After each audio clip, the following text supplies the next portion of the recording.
Deputy CM Pawan Kalyan తొలి సంతకం ఒక ఫైల్ మీద పెట్టిన దృశ్యాల్ని మనం లైవ్ లో చూస్తూ ఉన్నాం.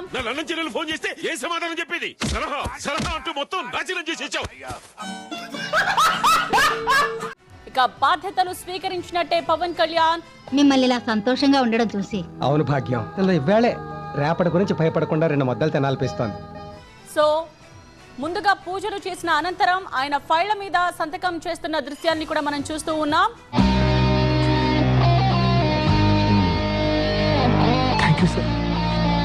రైట్, సరిగ్గా 10:47 పవన్ కళ్యాణ్ తొలి సంతకం చేశారు. చూసేవాడు ఊపిరాడక చచ్చేటట్టున్నాడు. మాజీ సీఎం జగన్మోహన్ రెడ్డి అక్రమాస్తుల కేసుకు సంబంధించి రోజువారీ విచారణ జరిపేందుకు సిబిఐ కోర్టు ఒక కీలకమైనటువంటి నిర్ణయం తీసుకుందని చెప్పారు. శ్రీనివాస్, వంశీ, ఇప్పుడు మీరు తలుపు తీయకపోతే మా మనుషులు మీ ఇంటి డోర్ కొడతారు. మీ వైఫులు తలుపు తీయాలా, మీరు తీస్తారా? ఎందుకంటే ఇప్పటి వరకు జగన్మోహన్ రెడ్డి వ్యక్తిగతంగా విచారణకు హాజరు కాకుండా డుమ్మా కొడుతూ వస్తున్నాడు. అదేంటో అంత మాట నీసు. జగన్ రెడ్డి గారిని అడుగుదాం అనుకున్నాం. ఇప్పుడు నేను చేసుకున్న 3 సార్లు పెళ్లిళ్ళ వల్లేనండి మీరు 2 సంవత్సరాలు జైల్లో ఉంది.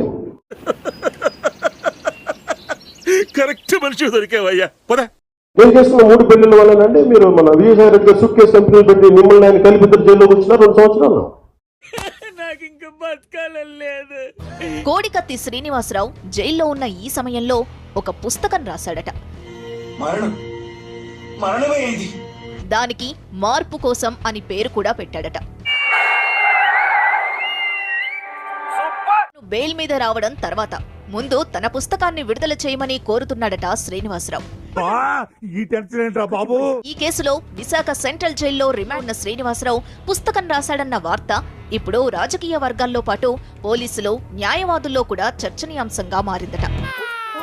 వద్దు, నేనున్నానుగా. రా రాజా, నేనున్నాను.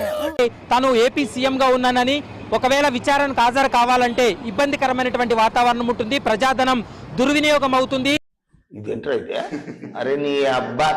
మరోవైపు ప్రజా సంక్షేమ కార్యక్రమాలు ఉన్నాయంటూ చెప్పి ప్రతిసారి కూడా గత 5 సంవత్సరాల నుండి కూడా దీనికోసమే పుట్టావు, యూట్యూబ్ కోసమే పుట్టావు నువ్వు? అందరికి నరకం చూపించడానికి, నరకం చూపించడానికి.